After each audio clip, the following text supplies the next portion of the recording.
Hello everyone. It's a real pleasure to be here with you today. My name is Marlene Amorim, and I am a professor and researcher at the University of Aveiro in Portugal. We're going to explore a topic that's increasingly urgent for educators. How can we prepare students to navigate a world full of fake news and misinformation?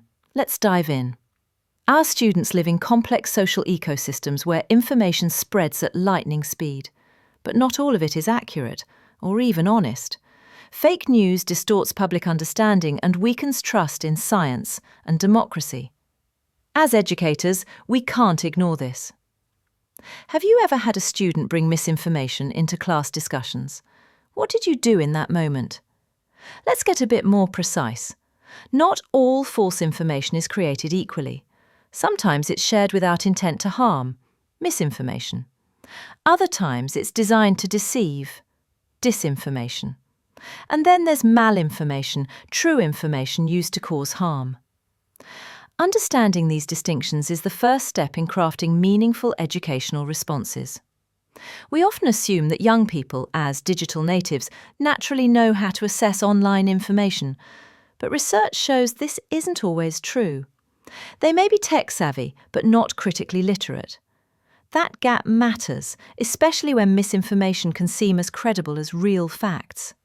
Would you say your students are digitally fluent, or digitally literate, or both?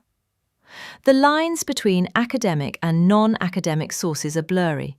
Students gather information from all kinds of platforms: databases, Google, Wikipedia, YouTube, TikTok. The credibility of these sources varies wildly. That's the hybrid environment we're working in.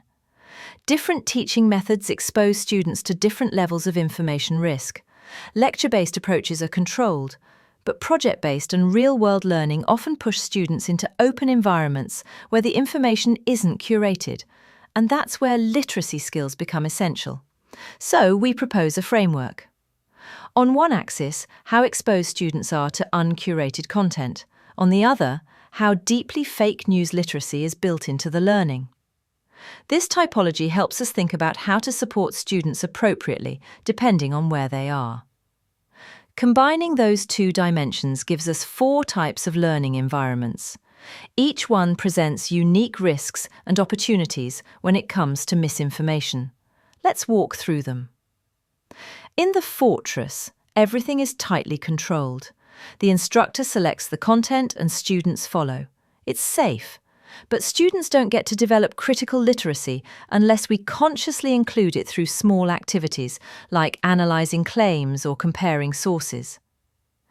In the observatory, students are still working with curated content, but we intentionally embed critical thinking and misinformation awareness.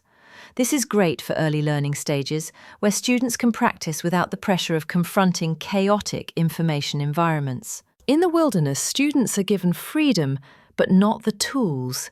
They navigate open content without much guidance. It's risky. They might absorb or reproduce misinformation without realizing it.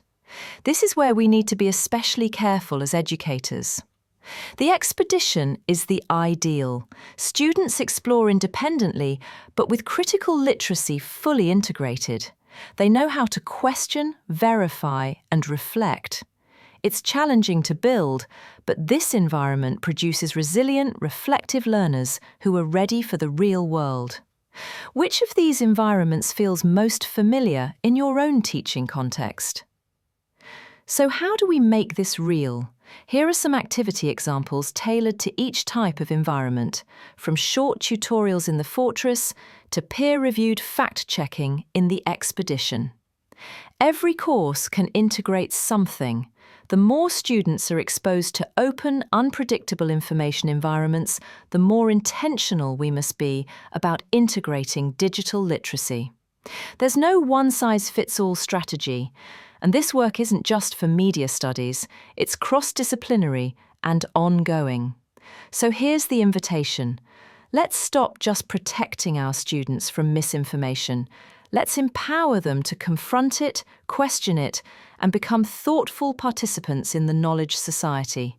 The classroom is where this transformation begins. What's one simple literacy activity you could try in your next course to begin this journey? You can see some suggestions of structured approaches in the summary table provided in the article. Thank you very much for your time and attention.